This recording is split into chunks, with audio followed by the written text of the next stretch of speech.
اب اگر ہم بات کرتے ہیں اعلیٰ حضرت کے بیانات کی، تو اعلیٰ حضرت کو جو زبان و کلام و بیان پر جو قدرت حاصل تھی وہ کسی ایک زبان کے ساتھ خاص نہیں، عربی ہو یا اردو، فارسی ہو یا ہندی، کوئی بھی زبان ہے، جس زبان کو آپ ذریعہ اظہار بنا لیں اس زبان کے تمام الفاظ میرے امام کے بے پایاں حافظے میں مستحضر ہو جاتے، اور آپ موقع اور محل کے اعتبار سے جس لفظ کو موضوع سمجھتے اس لفظ کو وہاں پر اس دلکش انداز کے ساتھ لاتے کہ خوش گفتاری کا حق ادا کر دیا کرتے تھے۔ آپ کا کلام بھلے وہ نثر کے اندر ہے یا نظم کے اندر ہے، اشفاق بھائی آپ کو امام اہل سنت کے کلام میں بھلے وہ نثر کے اندر ہے یا نظم کے اندر ہے، ان تمام کلاموں کے اندر مسجع الفاظ کی لڑیاں اور مکفہ جملوں کی ایسی مالائیں ملیں گی کہ بندے کی عقل دنگ رہ جاتی ہے۔ آپ دیکھیں فتاوی رضویہ کا سب سے پہلا عربی خطبہ یہ سب سے زیادہ حیرت انگیز ہے، حیرت انگیز عربی خطبہ ہے، اور یہ بلا شبہ فصاحت و بلاغت کا ایک اچھوتا شاہکار ہے۔ دلکش اشارات، روشن تلمیحات، خوبصورت استعارات اور خوشنما تشبیہات پر مشتمل اس فصیح و بلیغ، بے مثال و بے نظیر، حسین و جمیل خطبے کی خصوصیت یہ ہے کہ اس کے اندر خطبے کے تمام لوازمات و مناسبات، یعنی جو لوازمات ہوتے ہیں حمد باری تعالیٰ ہے، نعت مصطفیٰ ہے، مدح صحابہ ہے، آقا علیہ السلام پر صلاۃ والسلام، آقا علیہ السلام کی آر پر درود و سلام، یہ تمام چیزیں جو ہے وہ کتب فقہ اور ائمہ کے ناموں سے ادا کی گئی ہیں۔ یعنی کتب فقہ کے نام اور ائمہ کے ناموں کو اس انداز میں ترتیب دیا گیا ہے کہ کہیں حمد کے گنچے چٹک اٹھے ہیں تو کہیں نعت کے پھول کھل اٹھے ہیں، کہیں منقبت کے گجرے تیار ہو گئے ہیں تو کہیں درود و سلام کی ڈالیاں بن گئی ہیں، تو اس انداز میں اس کو لایا گیا ہے۔ آپ امام اہل سنت کا ایک خطبہ اٹھا کر دیکھیں، آپ فرماتے ہیں الحمدللہ هو الفقہ الاکبر والجامع الکبیر لزیادات فیضہ المبسوط الدرر الغرر بالہدایہ ومنہ البدایہ والیہ النہایہ بحمد الوقایہ ونقایۃ الدرایہ وعین العنایہ وحسن الکفایہ۔ حمد ہو گئی، والصلاۃ والسلام علی الامام الاعظم لرسل الکرام مالکی وشافی احمد الکرام یقول الحسن بلا توقف محمد الحسن ابو یوسف وانہ الاصل المحیط لکل فضل بسیط ووجیز ووسیط البحر الزخار والدر المختار وخزائن الاسرار وتنویر الابصار وفتح القدیر وزاد الفقیر وملتقى الابحر ومجمع الانہر وکنز الدقائق وتبین الحقائق والبحر الرائق منہ یستمد کل نار فائق فیہ المنیۃ وبہ الغنیۃ ومراق الفلاح وامداد الفتاح وإیداء الاصلاح ونور الإزاء وکشف المزمرات وحل المشکلات والدر المنتقى وینابع المبتغى وتنویر البصائر وظواہر الجواہر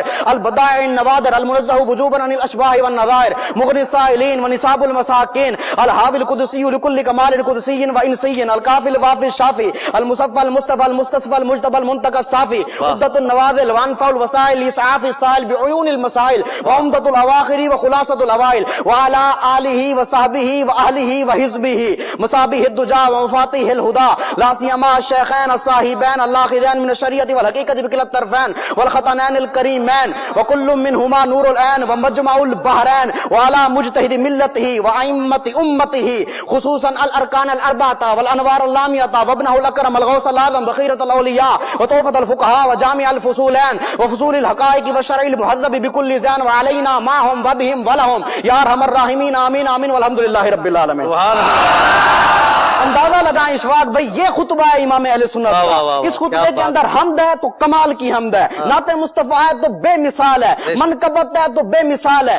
اس خطبے کی ساری خصوصیات گنوانے جاؤں تو وقت کے دامن میں اتنی وسعت نہیں ہے کہ ان کو گنوایا جائے، لیکن ایک خصوصیت اس کی ایسی ہے کہ جو کمال کی خصوصیت ہے، اس کے اندر 90 چیزوں کے نام مذکور ہیں، 80 کتابوں کے نام، 7 اعلام کے اسماء، 3 فقہی اصطلاحات۔ کمال یہ ہے کہ 90 چیزیں مذکور ہیں، کمال در کمال یہ ہے کہ وہ 90 چیزیں اتنی لطافت اور خوبی کے ساتھ مذکور ہیں کہ جن پہ فصاحت بھی ناز کرتی ہے، بلاغت بھی جھوم جھوم اٹھتی ہے۔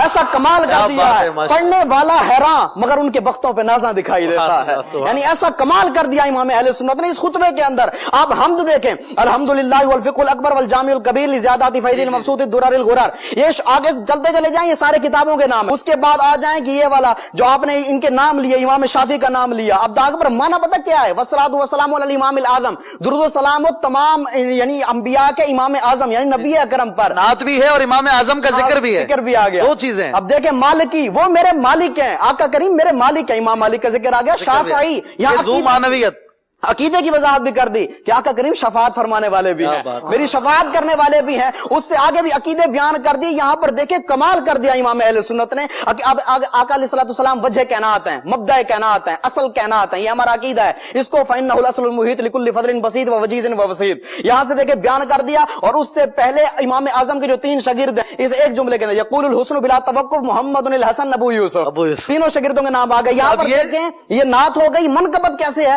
منقبت پہ کمال کر دیا. وہ اس طرح دیکھیں کہ جس مسئلے کے اندر امام اعظم اور امام یوسف جو ہے, امام ابو یوسف, وہ متفق ہو جائیں تو ان کو فقہا شیخین کہتے ہیں. ٹھیک ہے. اب دیکھیں امام محمد اور امام اعظم کسی مسئلے میں متفق ہو جائیں تو ان کو فقہا طرفین کہتے ہیں. اور جہاں پر امام ابو یوسف اور امام محمد متفق ہو جائیں تو ان کو صاحبین کہا جاتا ہے. اب یہ تینوں کو شیخین, طرفین اور صاحبین, یہ 3 اصطلاحیں ہیں نا. اب یہاں پر اس کو حضرت صدیق اکبر رضی اللہ تعالیٰ عنہ اور حضرت عمر رضی اللہ تعالیٰ عنہ پر منطبق کیا ہے. وہ کس طرح منطبق کیا ہے؟ فرمایا لا سیما الشیخین الصاحبین الاخذین من الشریعت والحقیقت بکلا الطرفین. فرمایا ان 2 بزرگ ساتھیوں پر جو شریعت و حقیقت کے کناروں کو تھامنے والے ہیں. یہاں پر وہ 3 اصطلاحیں بھی آ گئی. منقبت ہو رہی ہے, یہ منقبت ہو رہی ہے بزرگوں کی. اور پھر ساتھ میں یہ شرعی اصطلاحیں بھی بیان ہو, شرعی اصطلاحیں بھی بیان ہو گئی. اندازہ لگائیں کمال کا خطبہ ہے. جس امام کے خطبے کا یہ عالم ہو, اس کے خطاب کا, اس کی کتاب کا, اس کے ملفوظات کا عالم کیا. کیا بات.